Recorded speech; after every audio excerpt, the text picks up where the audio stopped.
Fellow nerds, we are talking Loki Season 2, Episode 2, Breaking Brad. You got it. Woo! That was only the ninth take.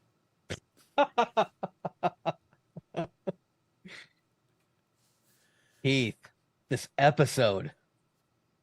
Mm, First off, that opening scene with them on the. I love the fact that they now tell us the, which branch we're on.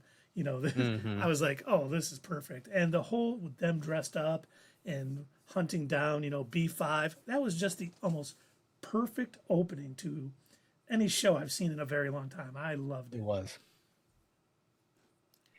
Oh man, I gotta say, I was a little worried. I liked the first episode, but it wasn't quite the opening that I expected of me. It was, I think I gave it a 7 out of 10 if I'm not mistaken when I rated the first episode because I was like, it was good, but it wasn't great.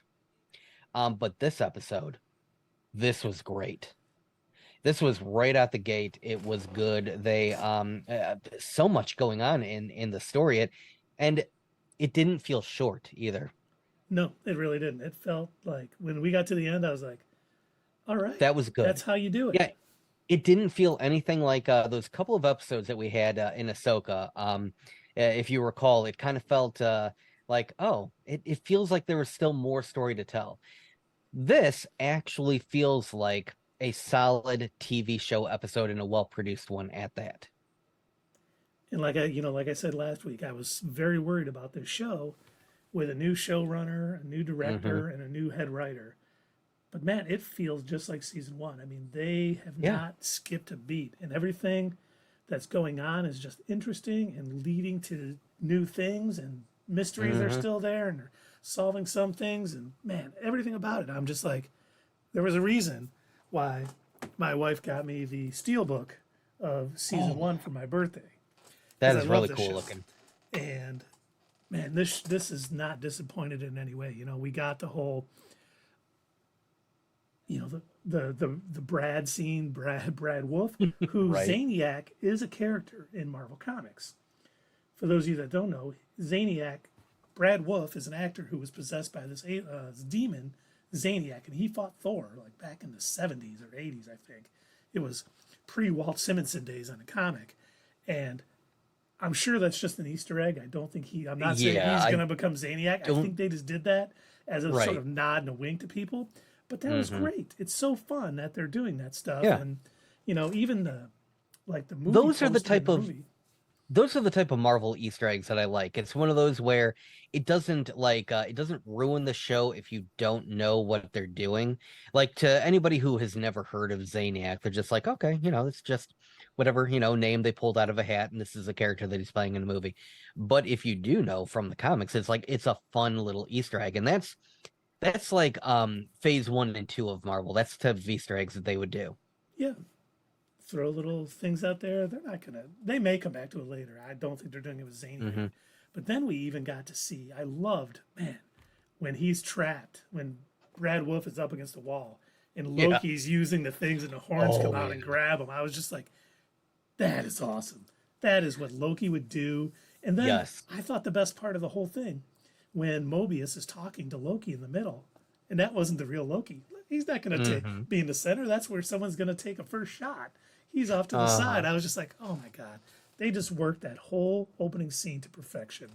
And He just eats this up. Anytime that he gets to go outside of the TVA and actually use his powers, he's loving it because in the TVA he's got nothing. He doesn't have any powers. The Infinity Stones don't even work there.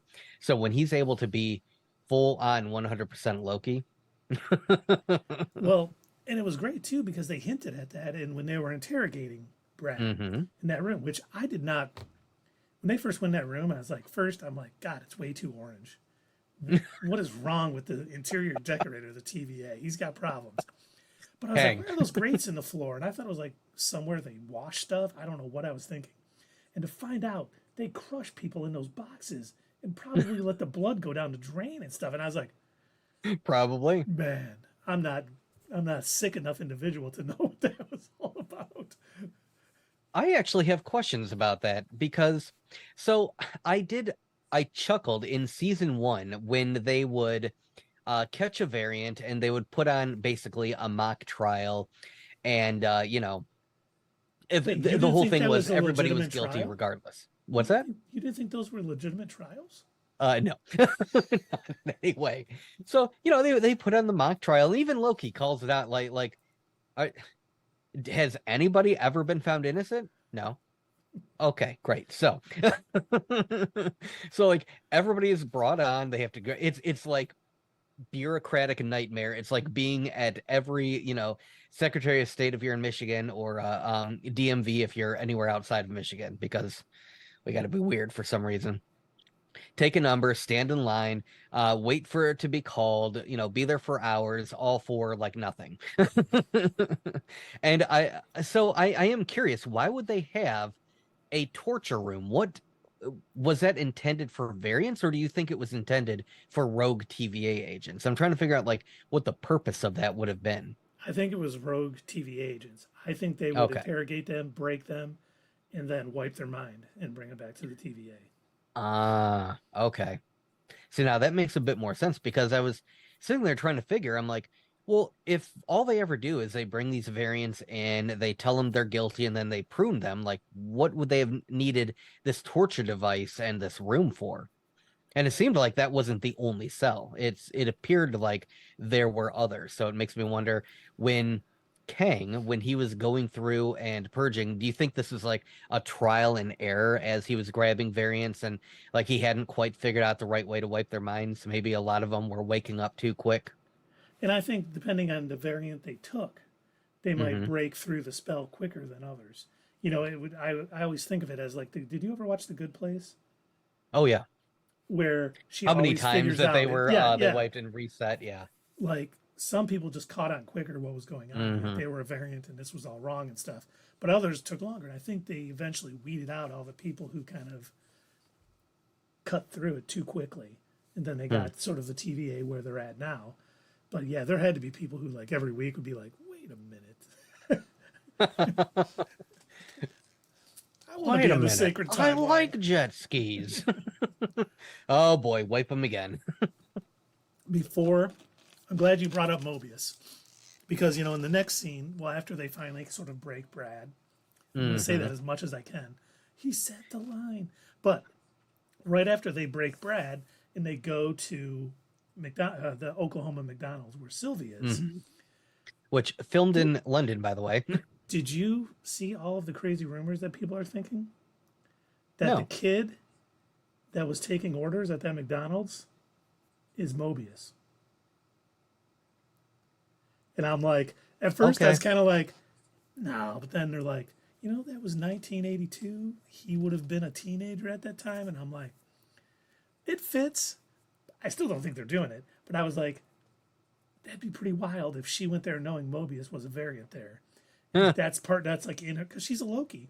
That would be in her Mhm. pocket to kind of help her cause later, because I think we've noticed she's still butting heads with, you know, variant Loki 1B or whatever we're going to call him. Yeah, yeah. She wasn't happy to see him.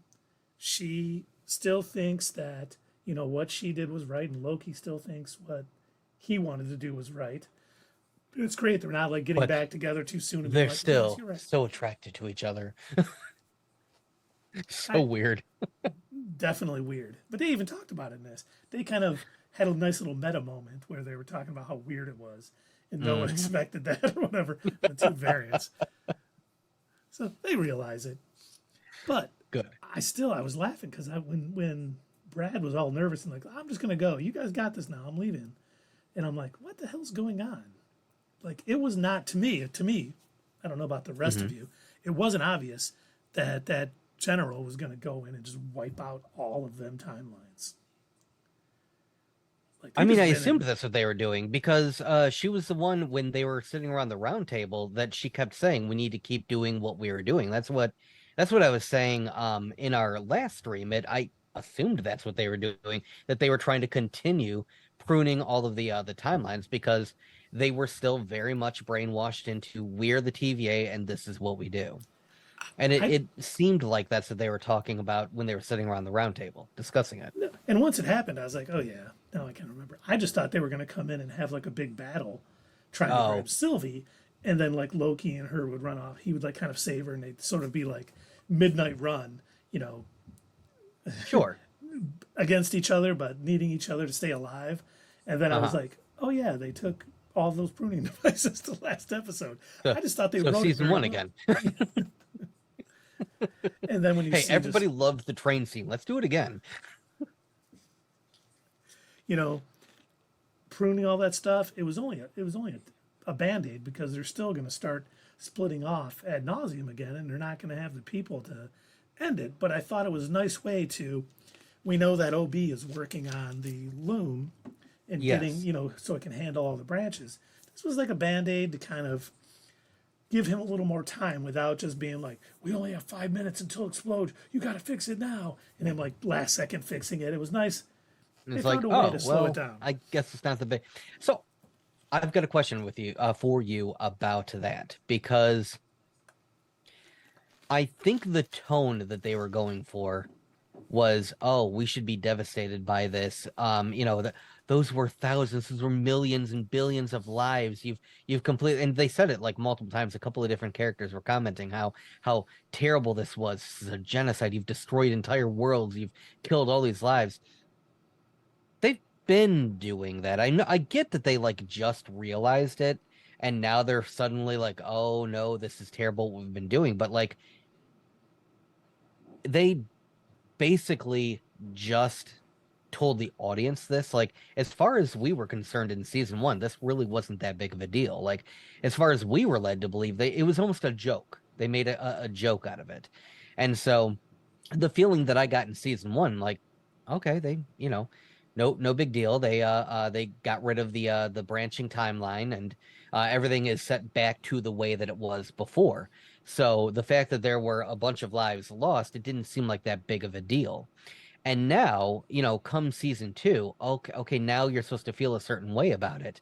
At least that Well, was the takeaway that I had, that I they were think trying to tell you you should feel bad about this situation. And I'm like, yeah, I feel like that should have been set up a little bit better. I think they're doing it that way because they all know their variants from these Yeah. branching timelines that have been wiped out. So they lost family, they lost friends, and now it's sort of more personal to them. They're like, Okay. okay, that's what happened to me. You know, it's before it was just And I like get that. we're doing the right work. But now that they know their variants from a timeline that was pruned and they Hmm. lost everything, they see it as a more on a more personal level. Right. I get that, but what do you think they're hoping you and I, or the audience in general, is supposed to react to that? Like, do you think that the showrunners, the writers, the directors, do you think that they are hoping that we'll sort of put ourselves in the same shoes as the TVA? No, I think they're Okay. setting us up to have a view like Loki has. We know Loki is Oh, very morally that was gray, going to be my next thing. and I Yeah. think we're supposed to see it like when Loki, which is funny.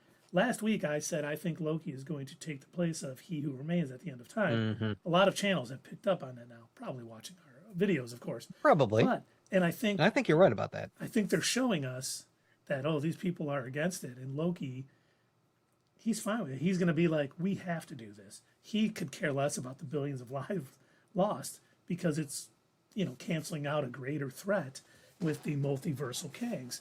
So I think they're looking at it. They're wanting us to see it from Loki's point of view. Like, these people are really upset about it, but it's the right thing to do because otherwise you're going to have a homicidal maniac running around just murdering people throughout time. Keith, Mm-hmm. I absolutely agree with you. Now, do you want to know why I think you are 100% correct? I do, of course. I think they set this up. I think they set this up in this episode. What did Brad say to Loki just before Loki tortured him? He was talking about how he's a villain and Yeah. everything you Yes, he touch did, didn't he? fails, and everyone you try to help, your mother, Sylvie, it all goes wrong. Indeed, he did. And then what acceptance did Loki indeed have? He says, yes, you're right, Brad.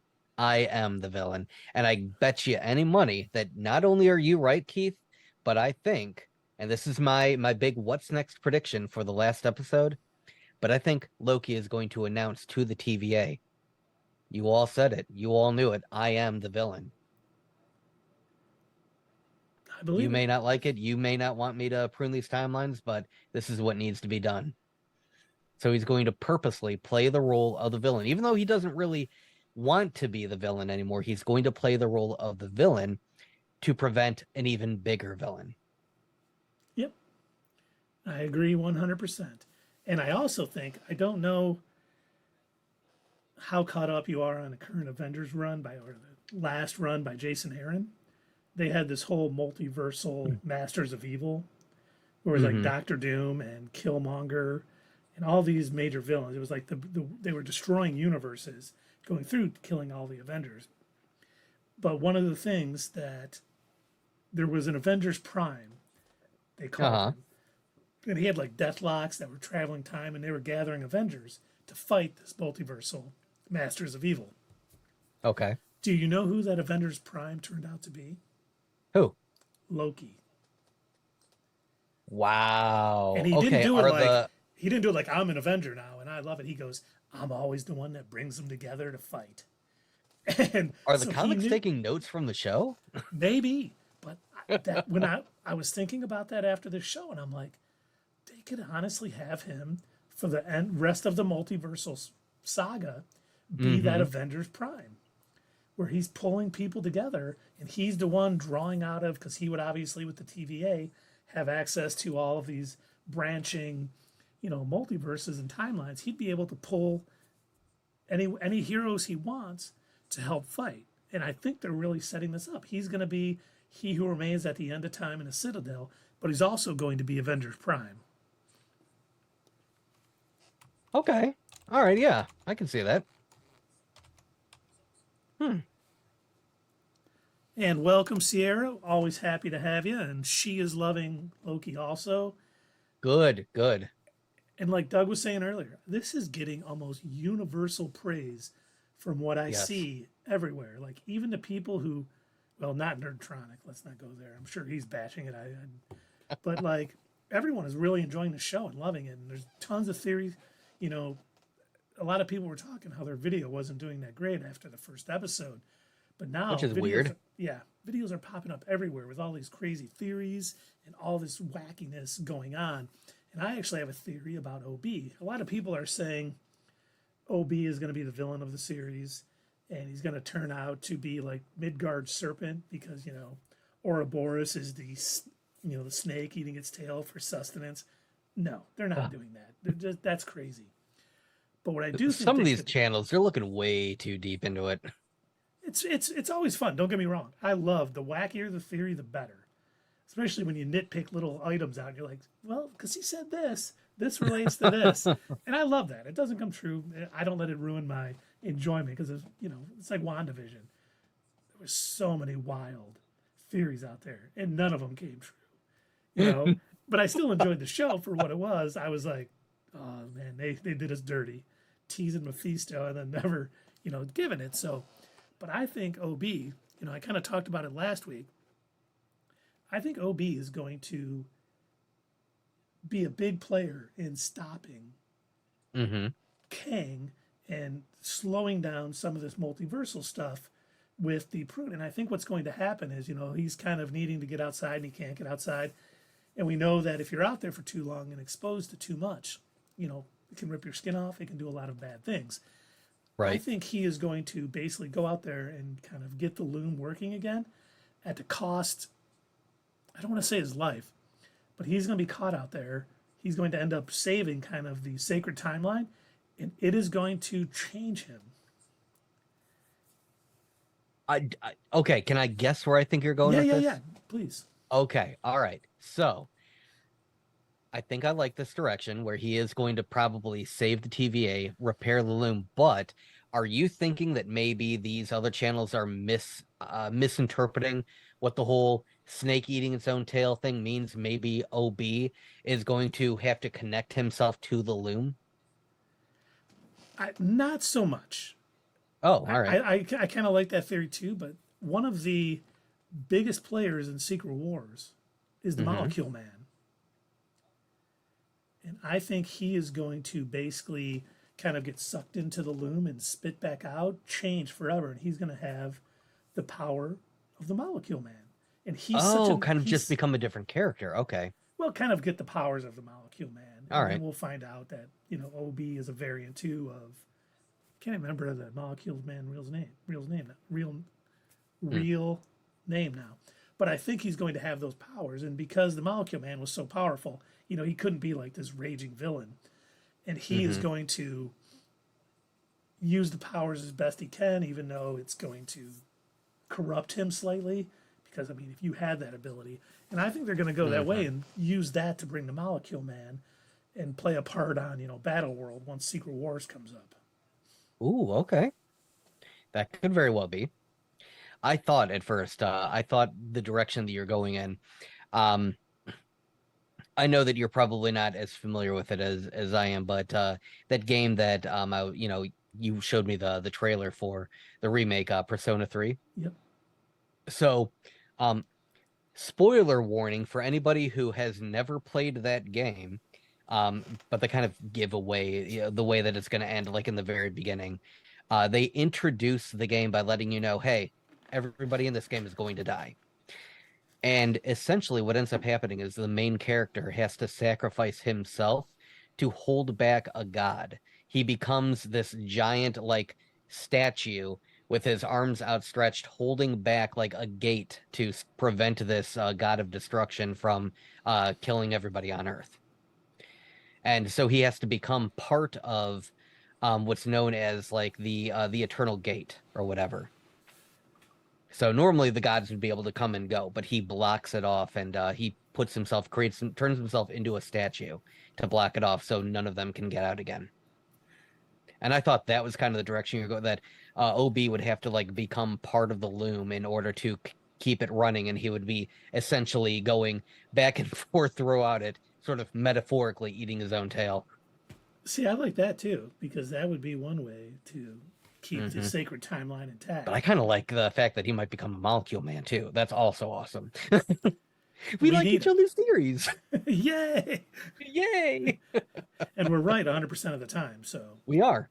So both are going to be true. That's right. He's going to be stuck in and be the Molecule Man. Right. Oh my God. And one of my favorite scenes in this whole thing was when Sylvie went from the McDonald's outfit to her armor, just like that. Like when they finally realized, okay, we're getting pruned, this is all going to hell. And, it was funny because I think when she came into the TVA and saw Loki standing there and all of them, moping about all the, the billions that were killed, I think she realizes that Loki not only wanted to do what He Who Remains wanted them both to do and run the TVA, I think she's like watching him like see this happen and being like, what we got to do. Yeah. Like she's realizing, God, I do care for this guy. Obviously he's me, a different variant. But man, he's making the same mistakes as He Who Remains, and I can't allow it. And that's why she walked away. She's very torn on what she thinks she has to do and what she really wants to do. See, now that is actually the type of villain that I love. This is, again, like phase 1 and 2 of Marvel, when they don't just have a ha ha ha ha ha, I'm evil because evil is fun and I like to be evil. It's I think what I'm doing is right. You may not think what I'm doing is right, but I do. Yep, it was the whole thing. And it's like a morally gray area. And so they've got villains, but are they? It was the whole Killmonger thing. Like no one could disagree with what he thought. It was the method with which he wanted to attain it that was the problem. And I do see that with this too. The only time I was happy that the villain was just straight up evil and twirling his mustache the whole time was Guardians 3. I think if you would have made That was done. That was pretty well done. But I mean, it also fit in well with the more goofy atmosphere, the James Gunn style of universe that he had created. So yeah, that was perfect for that movie.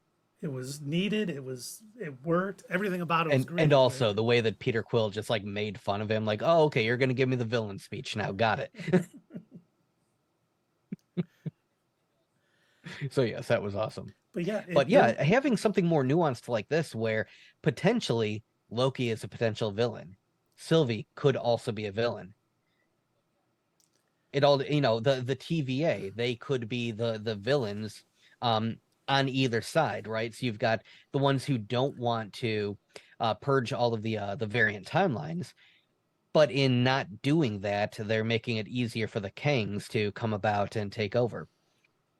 But also, they're now telling us, yeah, but it's also costing billions of lives. So it's like, who's right? Yeah, and I think they've set it up very well to have both sides with good arguments. It's not just one.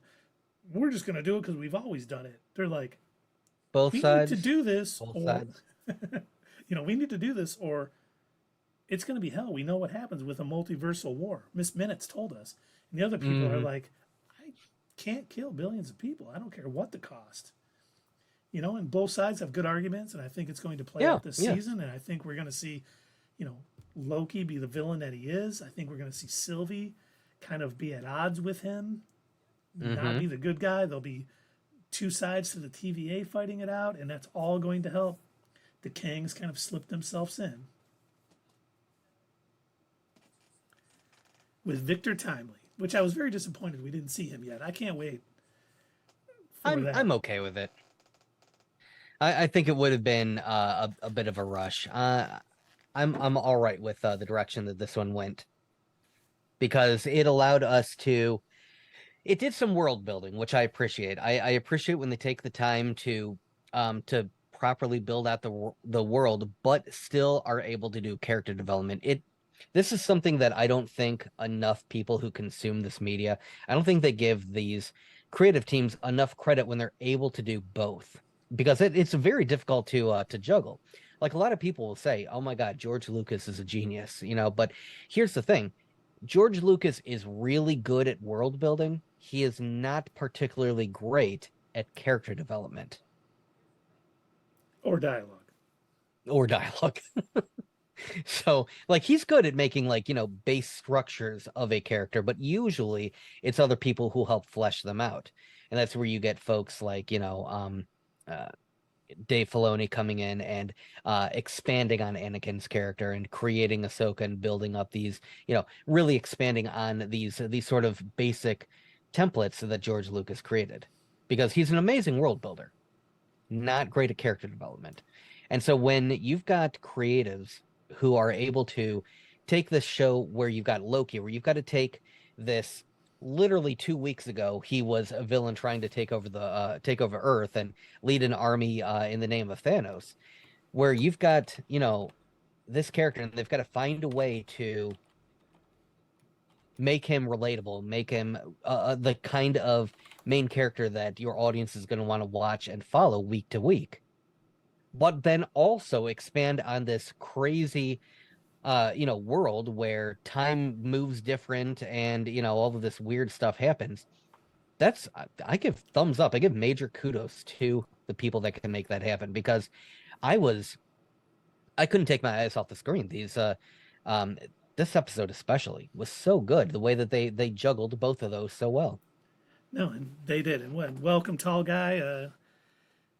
Let's see, I like Loki season 2 much better than season 1. I'm definitely enjoying it as much, if not better, which is good. And, and while I was kind of half joking, I wanted to see Victor Timely, mostly because I put out an In Focus video. I thought if he would have been on there, we would have got more views. But I think it's going to play out. In Focus video? Where could I find that? I don't think I've seen that video, Keith. Oh, yeah, there's a YouTube link down there. It's not to be confused with the OEN In Focus. This is, focusing in on characters that we, may see in movies and stuff. You mean not on conspiracy theories? Yeah, no. Well, maybe some. But, they're everything in this episode played out perfectly how it should have gone. And I think, we're going to get into the Victor Timely when they realize that, okay, we're slowing things down, but Victor Timely is where the whole Kang thing starts. He's the one who built, Chronopolis. And if they're thinking, if we can get and stop him, we can stop this multiversal war while OB's working on the loom. And then, Loki can head out to the Citadel at the end and, keep the sacred timeline safe. But, they really can't win this season. They can't, because we know the Kang Dynasty's coming, we know Secret Wars is coming and all this stuff. They can't really win, but they can slow them down and make it difficult for them and, give that character, the villain, the big bad over the thing, just more reasons to hate them and maybe try to, get at them later. We'll see some, revenge type scenes from Kang against the TVA, Loki, Sylvie, all of them, whoever, makes it. Now, Keith, is that Tundra Walker in the chat? Has he graced us with his presence once again? Oh my gosh, Tundra Walker, welcome. So good to see you. Or see the chat from you. And yes, I agree, no Godzuki, no peace. If we don't get Godzuki in a Godzilla movie soon, we're rioting. I don't know if you're old enough to remember this, Doug, but there was a Godzilla cartoon on Saturday mornings. Oh, I remember. And there was a little Godzilla called Godzuki. Yep, I remember. I used to watch all those cartoons. So the funny thing about that was I obviously didn't see them when they originally aired, but there was a station called, I think, Boomerang, if I'm not mistaken. Oh, yeah. Yep. And they would replay a lot of those cartoons. So that's where I would watch all the Super Friends and all the Spider-Man and his amazing friends with Iceman and whatever. And Firestar, yeah. And so that was where I first saw all of those cartoons. I watched them all the time. And all the Godzilla, where they'd have the what was it? Didn't the girls, they'd open up this thing and they'd play a flute or whatever, and Godzilla was a good guy in the cartoon. He was. But hey, thank you for the resub, Tundra Walker. We certainly appreciate it. Oh, nice. We hope you're enjoying the movie with your lovely wife, Holly. She's probably not enjoying it as much having to watch it with you, but I hope. But, the whole thing by the end of this, when we see all the timelines disappearing again, the general kind of plan, I do think we're seeing that billions of variants are dead. We're going to see the sort of factions kind of going to war maybe a little bit. It's going to be rough in the TVA, and that's why we get the... I like that. Oh, that would be something else, because you saw them arrest a lot of the people who had gone rogue, but a lot of them also escaped through doors. Yep. There's a lot of them out there. A TVA civil war. Ooh, that would be something. A TVA secret invasion. Mm-hmm. No, let's not. No, let's not talk about that. It still hurts. A TVA special investigation. Why don't you have a seat? Why don't you sit down right there? What do you got in that bag? I got a pruning stick. What are you gonna do with that? Is that a modified temp pad? No, it's a Game Boy Advance. Let me see that. Oh, what's this? It looks like you were talking to a variant. Speaking of variants, I loved that Ravonna Renslayer's temp pad was finally tracked. Mm-hmm. She was in one of the branch timelines, so she's going to be one of the remaining branch timelines. I was going to say, was she pruned? God, I hope not. But yeah, they said it was one of the ones that were kind of still out there, and I wonder if she's going to, because we did get that sort of foreshadowing in the first episode when Loki was listening to that recording of, you're quite the marvel, and, we did this together or whatever, and we built it. I think we're going to see Ravonna working with a Kang variant.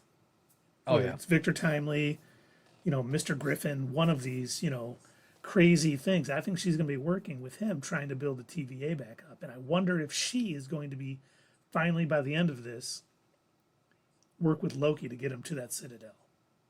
I think so. And then he'll treat her the Or same way. He'll wipe her Tundra- mind and make her. as Tall Guy puts it, she who remains. Yes. That's good. I like that.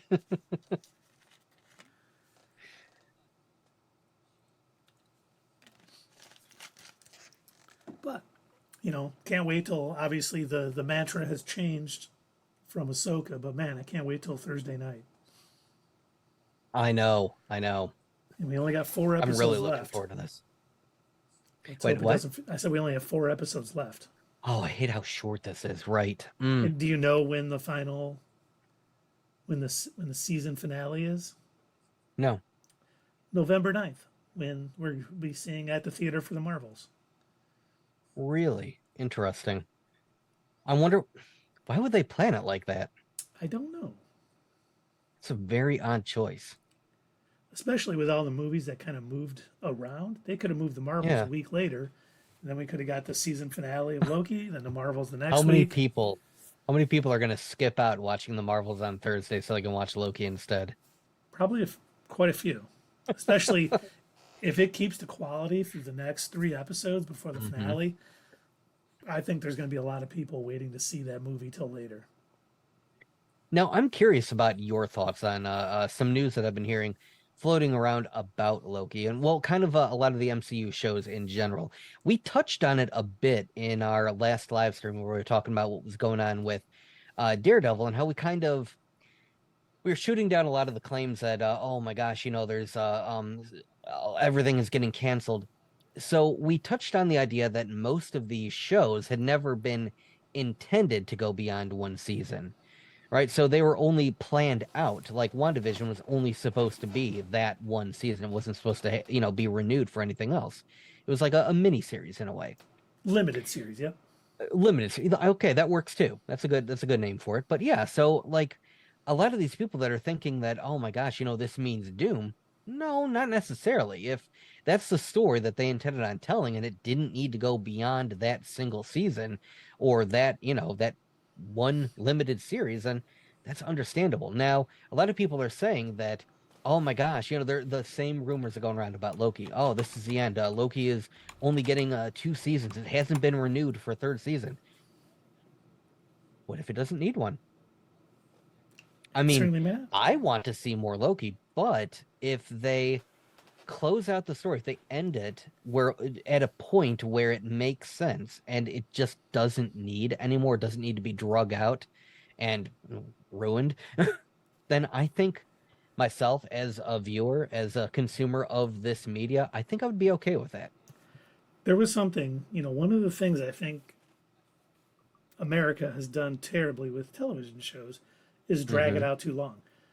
British comedies and British dramas are always very good about saying, we've got a story for 3 seasons. That's all we're going to do. We don't care how popular it is. They cancel it. They don't care. Obviously, Doctor Who is the exception, but the quality has been there. But in America, it's like a show is good. They're like, we can't. This is a cash cow. We got to keep it going. And one of the things I read... That's because TV stations work differently. If you, know anything about like the BBC and everything. But one of the things they were talking about in this sort of restructuring of Marvel Studios television, and I think this is kind of a good idea, they're going to go towards more multi-season serial storytelling for some of these characters. So we're probably going to get less new characters. We'll get a longer time to introduce them. But they're also going to not only be on Disney Plus, but eventually be like on ABC. Good. So the people who don't have Disney Plus and want to follow the MCU can see them live. It's just going to be later. If you don't want to pay the money for that's Disney a good Plus, idea. You'll be able to see them on ABC months later, and it'll obviously bring more people into the shows, which hopefully get the hype up for some of these movies. Because I'm sure a lot of people who didn't watch WandaVision, didn't see Miss Marvel because of not having Disney Plus, have no idea who Spectrum/Photon Monica Rambeau is, and it's like, who is that girl calling herself Miss Marvel? I don't get it. And that could hurt because with the movies before, all you had to do was go to the movies 2, 3 times a year and you were fully caught up. Now there's so much additional content you need, and people don't always want to pay for streaming services, but hey, we pay for Disney Plus, we get it early. You guys get it on network TV a little while later. Everybody sees it, everyone's happy. One of our theories a long time ago, back when I want to say during WandaVision and Falcon and the Winter Soldier, one of our original theories that we thought the direction, was going to be for Disney Plus, we thought that they weren't going to require you to watch these series, that they would be kind of additional content that, it would build out the characters, but they wouldn't be required to understand the movies. But then they kind of quickly heel turned on that because I can't remember, I want to say it was Bob Iger. Was that the original Yeah. CEO? No, it was Bob Chapek. Bob Chapek. So I think he had made a comment basically saying, and it was like 2 weeks after we had made that statement. He was like, "You have to see the shows. They are part of the movies and the shows. They're all part of this great, and you have to see them to understand." We're just like, "Oh, come on," because I remember our theory at the time was kind of on the idea of the way that Falcon and the Winter Soldier ended. So we were saying if you didn't see the series, it wouldn't really change things because the last that people knew from the movies, Cap gave the shield to Falcon, and he was supposed to become the new Captain America. Yep. So that's as far as everybody knew who watched the movies. And that's essentially, it kind of reset it to that point in the series. It took a little while to get around it. He had to realize, I have earned the shield. I should be Captain America, but it basically wrapped things up to where if you didn't watch the series, you would have been okay, more or less. Yeah. And I think you said that so eloquently years ago when you said to anyone who way didn't see better than the way I just tried to say it. No, you said it very nicely again. But, those who didn't see Falcon and the Winter Soldier, it didn't matter. Steve gave him the shield in Endgame. Yeah. And you see him as Captain America next time, you're like, oh, yeah. Yeah. He gave him the shield because he was old now. Did you miss out some content? Yes, but it didn't mess up the people who are only going to see the movies. But now you bring up a very good point because they've got this movie and they've done nothing to introduce Monica aside from, oh, you mean that one kid that we saw for like 5 minutes in the first Captain Marvel movie? Yep. And if you didn't see WandaVision, you don't know that she basically got powers in that. Right. In WandaVision. If you didn't see WandaVision, you're like, why is Scarlet Witch fighting Doctor Strange in this movie? Right. Yeah. Well, I think it was even wasn't it I thought they said like during the production of Doctor Strange, that was before the end of WandaVision, before WandaVision had finished filming, if I'm not mistaken. Yep. And I think they were even commenting on set like, this doesn't really make sense. Are people going to understand what's going on? And I'm hoping that they realize that now, and to lead to less content, but hopefully higher quality content. Yes. Even though they did, I don't think I'm over this yet. The rumor is they canceled the Wonder Man series. He's one of my favorite superheroes, so the MCU's dead. Everybody, it's dead. Just. Oh, jeez. I'm kidding. A bit, just the minorest, tiniest bit of a tangent time. So, where was I going with this? I don't know, gosh, but my we got a tiny tangent time. Okay, tiny tangent time. Where was it? It had something to do with, oh my gosh. Okay, it had something to do with WandaVision, all that. What was it? Where was I going with this?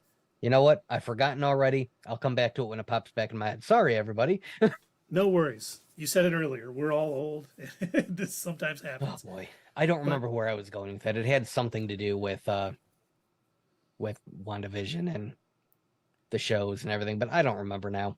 And Tall Guy says, very good points, gents. Thank you very much. You're a very wise person, very smart, probably handsome too. Sierra says, I hope it becomes more like Loki moving forward. Man, that'd be nice. All of these shows could be the quality of Loki. That would be fantastic. Now, we don't even know. We know Daredevil's coming.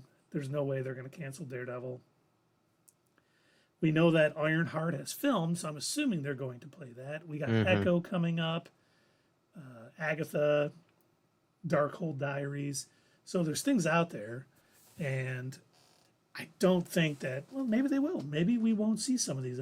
Echo was moved from November, where it was going to drop all in one day. to off That's the. Yeah. that's gonna go well. And I read too. It went from 6 episodes to 5 episodes. Oh no. So Oh no, they what happened? they're obviously cutting content. Clearly. And it may be something I honestly think the only reason why Echo is going to play is because the Kingpin and Daredevil are in it. Now they're not Yeah. huge parts in it, but it's going to Do you build towards Born think Again. do you think maybe they cut some of them out of Echo now that Born Again is going to be reworked? No, this was cut out before this all happened. Okay. All right. I guess they kind of watched it and said, you know what? We don't need all this. Mm.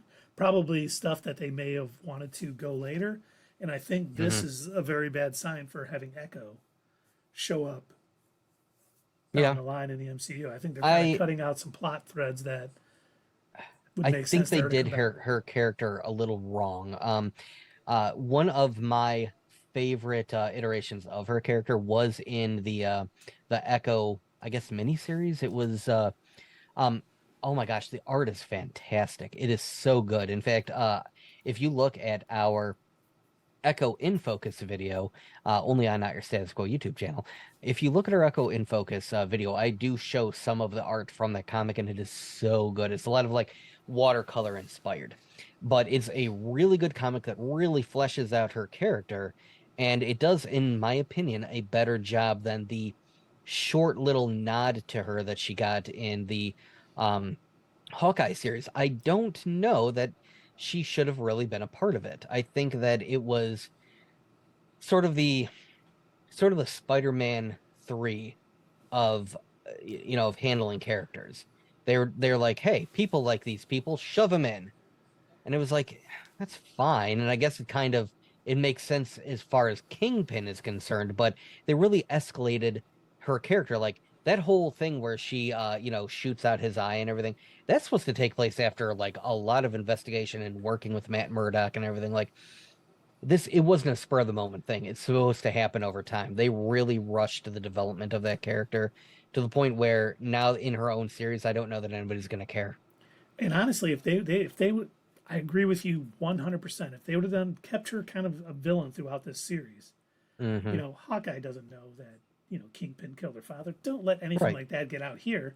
We kind of know it's going to happen, but she stays kind of the villain in this. She's fighting against it, and then we find out in her own series, maybe through Matt Murdock showing up, maybe Hmm. through some other things. Let it build out, and her find out that the Kingpin really killed her father. I mean, they wanted this. They wanted to get this character to her good persona way too quickly, Yeah. and it hurt the character development. And Hmm. I'm worried about her series because the character I can am be too. really cool. The whole when she was fighting Daredevil, and she realized that he was deaf or blind. She's deaf. Hmm. When she realized he was blind by the way he was fighting and stuff, and she would purposely kind of goad him into like where they're doing road construction. So there's Yes. so many noises, his radar sense was just useless. And then he realized she was deaf and like took Hmm. her into darkened corner, darkened buildings and stuff, and took his advantage there. That was fantastic. If we would have got that, her turn away from Kingpin would have been meant so much more. And instead, we got the Yes. Dark Echo saga. She came on, she's bad, then she's good way too quickly, and then she shoots, the Kingpin in like 3 episodes in. That's rushing it. So We dumb. don't need that. But and Sierra says, I hope that after the writer's strike, we get more fan-like movies. Not sure what that means. After the writer's strike, we get more fan-like movies.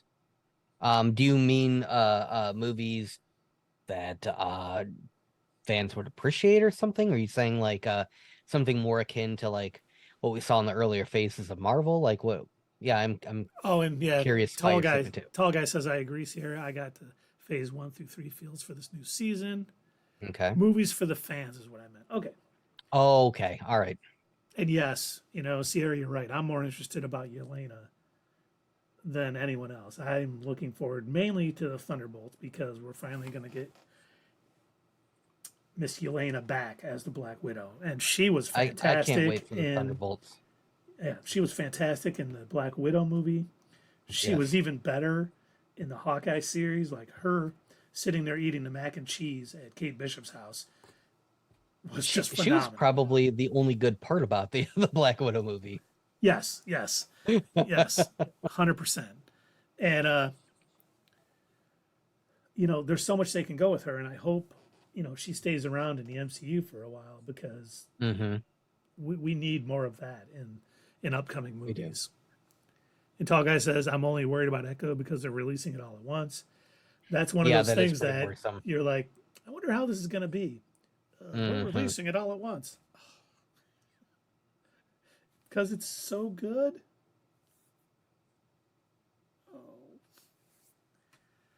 But hey, you know what? While we're talking about it, we should get out of tangent time just for a second. Let's rate episode 2 of season 2 of Loki.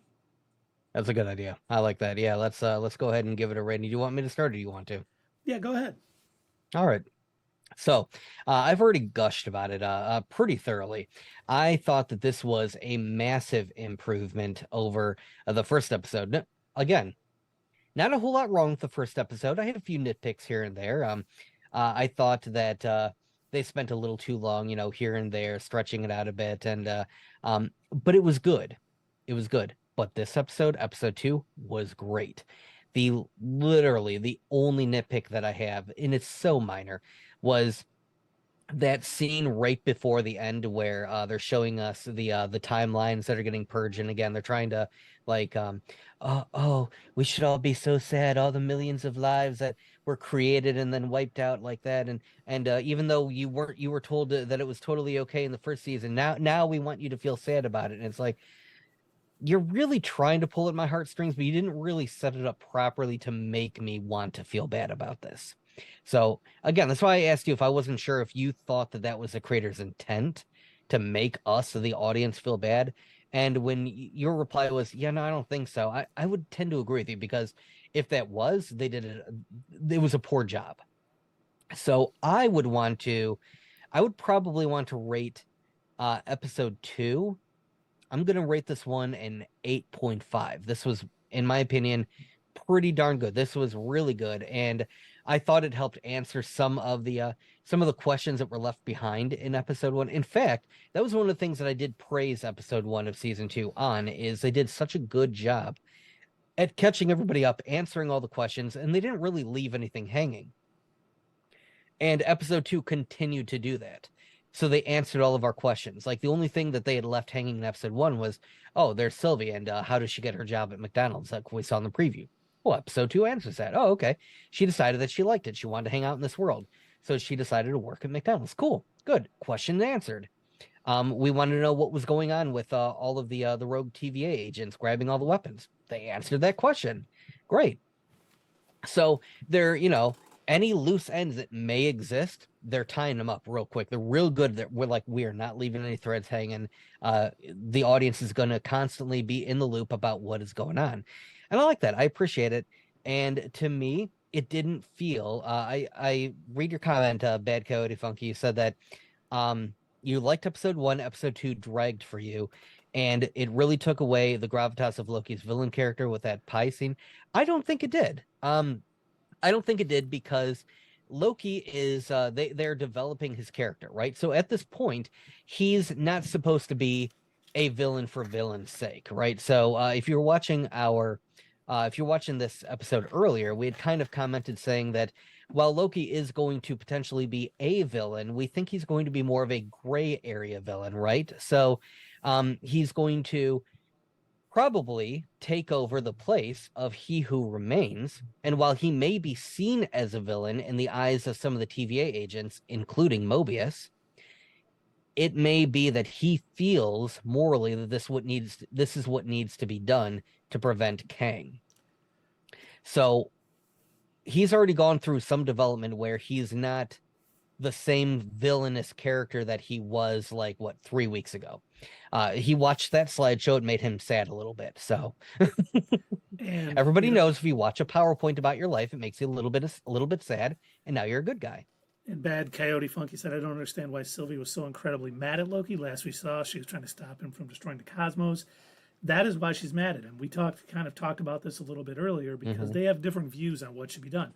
Loki thinks they should be at the Citadel at the end of time doing He Who Remains works, pruning all these timelines to stop the greater evil, where she thinks they need free will. Being a variant who saw her timeline pruned, they have different thoughts. So she cares for him, but she thinks he's making a huge mistake. And they are going to possibly be at odds for the rest of this season with them probably battling a little bit. And, like we said earlier, we think that Loki is going to end up as He Who Remains basically at the end of time, setting up a possible Avengers Prime type role in future movies. If you remember Sylvie's original plan from season 1, she was causing chaos. The reason why they recruited, the Loki that we're following is to stop Sylvie because she was running rampant. She was going around and she was killing a bunch of TVA agents, just left and right. She was causing chaos all over the place. And her original goal was to get to the timekeepers and end them.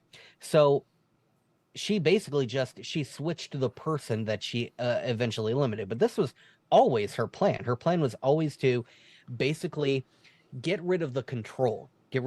She felt, and she made this pretty clear in season 1, that no sort of entities, no beings, no organization should be in control and decide what happens or does not happen to people or a timeline. Yep.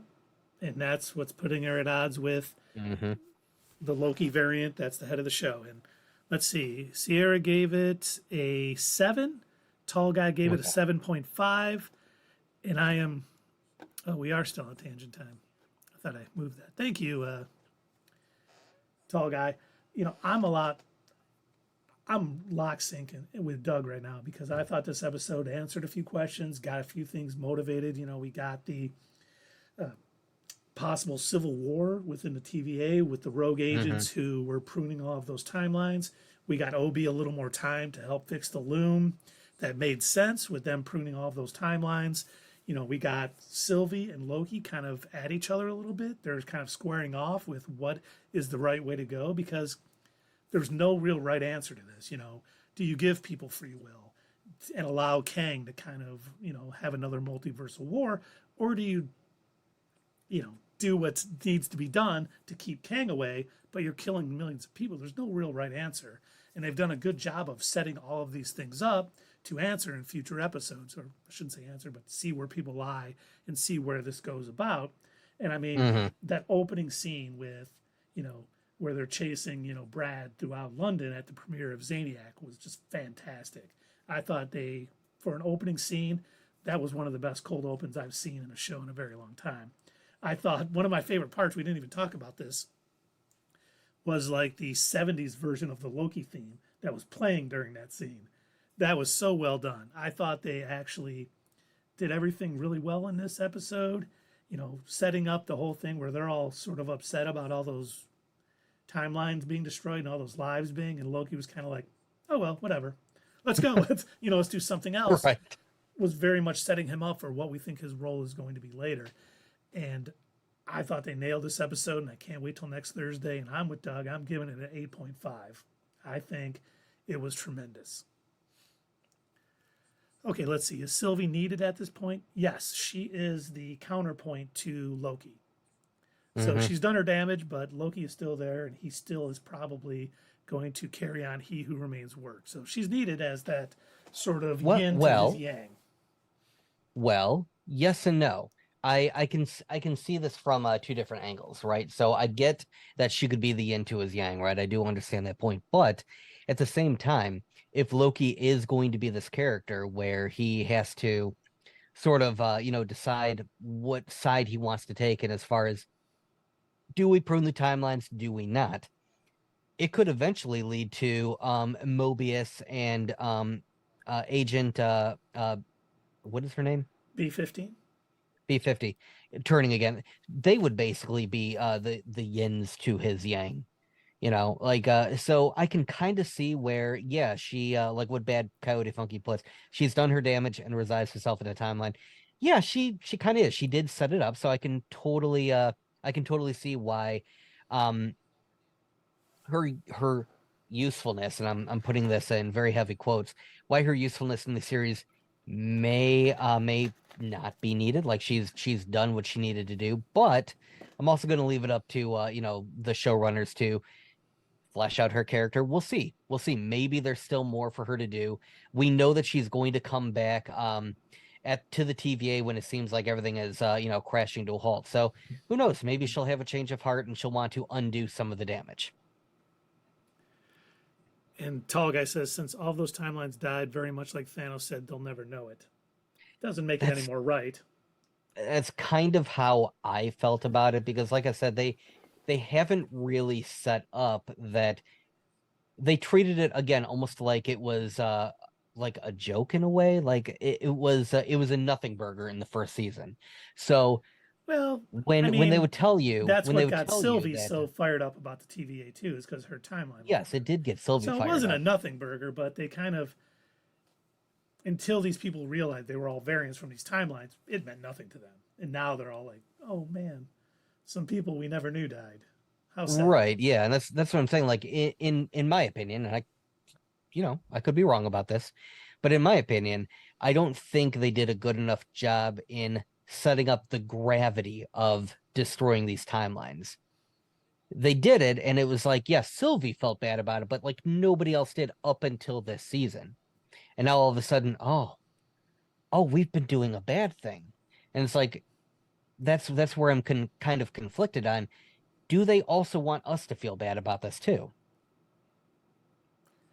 I certainly don't think so. Let's see. Bad Coyote. Yes, B-15, Tall Guy. Isn't that what I said? B-15? Yeah, he was answering me, I think, Oh, because I okay. didn't know her name. What do you think about the pie scene, in which basically describes the attack on New York as his feelings? No, he said he lost control. Was it lost control? I just thought that was Loki being Loki. Like that was him explaining off his sort of evil doings, Yeah. working with Thanos and all that, as kind of like, yeah, I I've lost control. I've got something that may help sort of explain it in a way, maybe.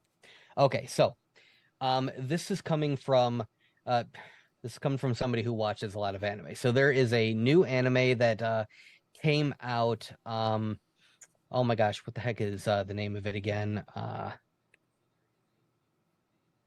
yes, good point, Tall Guy. He is the god of mischief. Oh, there it is. Frieren. I know I'm gonna like butcher that name, but it's called Frieren Beyond Journey's End. So the main premise of this anime is it kind of dives into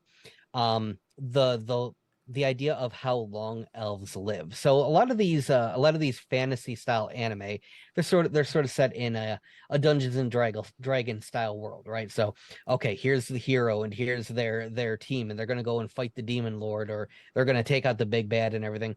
This actually takes place after that's already happened. And so now the party is, they're separated, they're going their separate ways. And the human hero is like, man, it's been such a great 10 years, spending this time with you. And the elf is kind of dismissive over it. And she's like, has it been? It was only 10 years. And to her, it's no big deal because, time, 10 years to her is like a day. So it doesn't mean as much to her. So where all of these other characters, the humans, the dwarves, all these other characters that they have shorter lives, they're taking more meaning in all of the action. So for Loki, a character who is living a lot longer, like hundreds and thousands of years, to him, this little temper tantrum that he had in New York is probably not as big of a deal to all the humans on Earth. Well, And so especially it because was he failed. interesting to hear him explain it away. But I took it as he was telling Mobius what he wanted to hear. He didn't really mean it. He Oh, giving, really? Okay. yeah. Oh, he didn't mean it at all. He was like, oh yeah, I kind of lost control with that whole thing in New York and fighting my brother and everything. He didn't mean it at all. Given a chance with that power again, he would make the exact same decision. But Bad Coyote Funky agrees with your recommendation and says It's In so my good. opinion, anime is killing Western writing, better setup of story, characters, and overall show structure. Now, he said, interesting way of putting that. What are you talking about? My explaining Loki lying to Mobius, or oh yeah, I like that, telling Mobius what he wanted to hear. That's how I took it. I don't trust anything out of Loki's mouth because he is the god of mischief, the god of lies, the god I of hadn't stories. considered that. That is a good way of putting it. Yeah. Because Uh, one, he's trying to keep Mobius on his side because he feels like he needs him. I think true. the whole Yeah. friendship between them, maybe Mobius feels it. I don't think Loki cares. I think he's done what he's always done. He uses people until he doesn't need them anymore. But Now, and bad Coyote. did you mean Mobius Bad Code Funky, or was that on purpose? And you do want a Morbius crossover with Loki? Mobius, and we can agree Tom Hiddleston is still good as Loki. Yes, Oh yes, excellent. and Absolutely. absolutely. And you'll be happy to know, Bad Coyote Funky, that we are working on, and this is Doug's idea, and I think it's great, working on a, what animes you should watch. And I think I want to Doug create and a like few others. a sampler platter, if you will.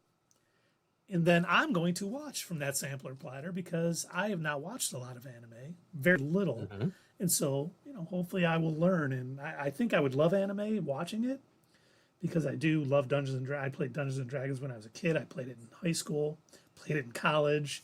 I play RPGs all the time. I love video games. So I think I'll definitely like it. But it'll be nice to see someone who's watched a lot of anime, you know, between Sierra, Doug, maybe you also, Bad Coyote Funky, getting a list together.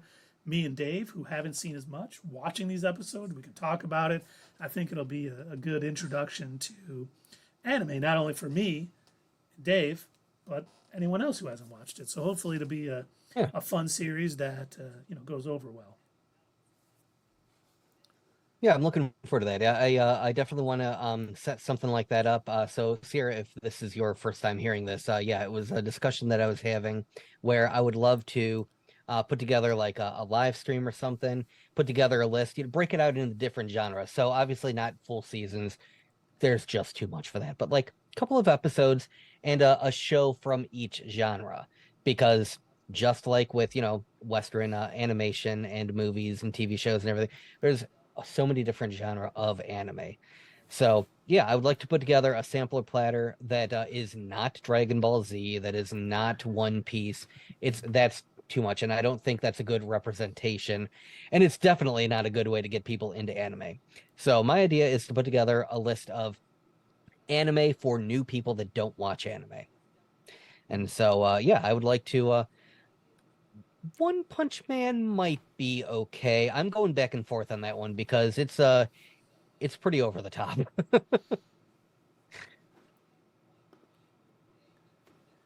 Death Note, maybe, but that's another one. So that's it's good, but again, it can be a lot.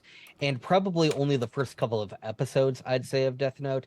Once it starts getting into like the middle and late part of the seasons, and then once it splits off into like L and or not L into the proteges, after the fact, it starts to get a little too out there. But yeah, it's that's definitely something that I'm thinking about that I would love to do. I'd love to be able to kind of compile a list with my fellow anime fans and provide a delectable treat for Keith to sample upon and let us know what he thinks.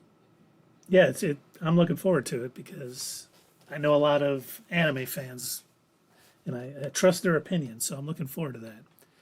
And it'll kind of be an ongoing thing. We'll obviously talk about it, and then we'll watch it. We'll have a little corner.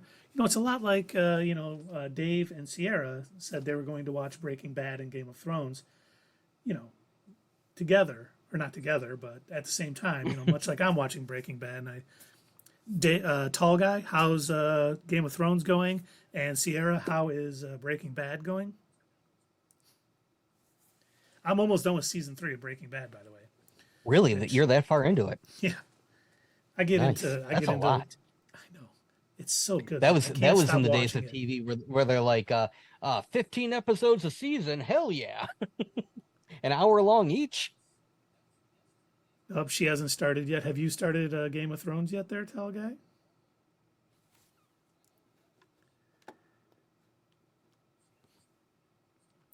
Did I ever tell you guys that I finished watching Battlestar Galactica? No, you didn't. I know you Oh, did not yeah. like it. No, I didn't. It Um, was okay, but it was very early 2000s TV. Like it was very early 2000s. It was fine, and I probably would have enjoyed it if I had watched it back then. But God, it felt so dated. and that's the thing. I mean, I have not watched it in many years. I would probably still love it just because I loved it the first time around. But I grew up in the '80s where Battlestar Galactica was this campy show on NBC that I loved it and I watched it as a kid. But when this one came Okay, out, I was like, I oh kind my of God. liked that. See, I it's funny when I because, was looking for Battlestar Galactica to watch the one that you guys wanted me to watch, I couldn't find it at first because there is so much Battlestar Galactica media that I'm like, okay, am I supposed to be watching this? Am I supposed to watch that? So what I ended up finding out is the series that you guys wanted me to watch. There was actually a 3-part miniseries that took place that is arranged like a TV movie. So you're supposed to watch that, then you're supposed to watch the main series. I didn't realize that, and I thought, oh, maybe this series that they want me to watch takes place after the original like one from the 70s. So I started watching the one from then, and I kind of dug it. I actually liked it. see, I loved it as a kid. I mean, I loved Buck Rogers. I loved Star Wars. I loved Battlestar Galactica in the '80s. But I know if I went back and watched that '80s series, I would hate it.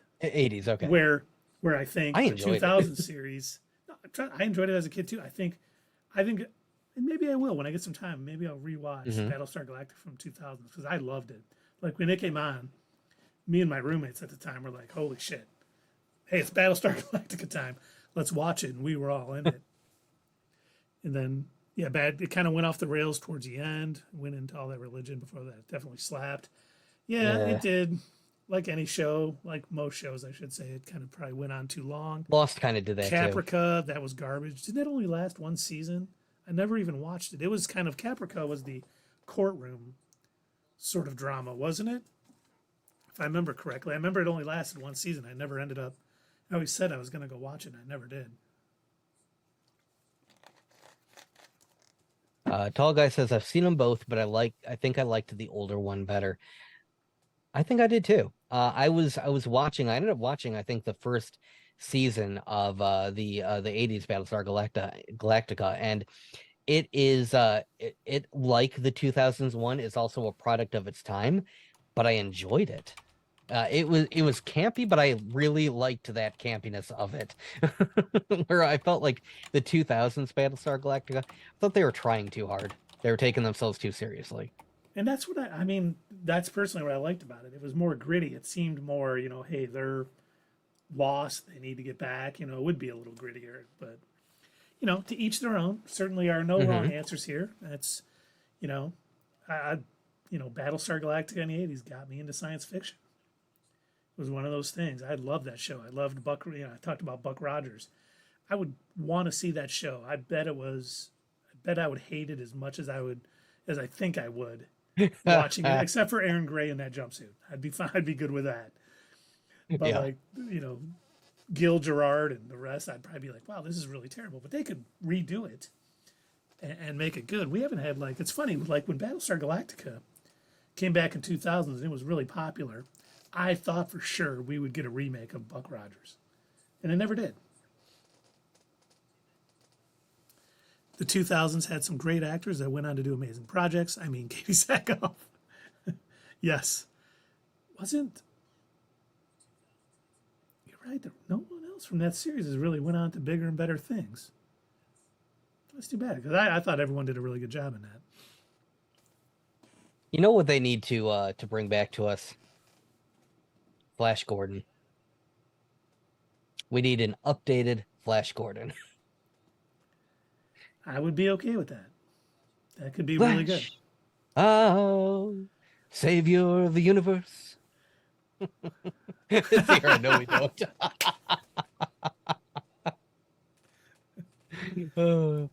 No, I am right, Sierra. I am always right.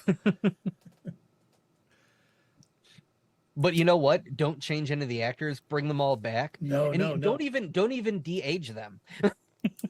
We get what's his name from Iron Man 3 to be Ming the Merciless. There you go. What is his name? Why can't I think of his name? What are you talking about? Ironmonger? No, not from Iron Man 3. Oh my gosh. Ben Kingsley. Ben Kingsley, yeah. Yes. Oh yeah, that'd be good. Okay. I'm down for that. Yeah, Sam Jones And coming yes, back. Sam Jones needs to come back as he is. And don't forget to hit us up at Twitter, leave a comment down below, and we will see you next time on Not Your Status Quo.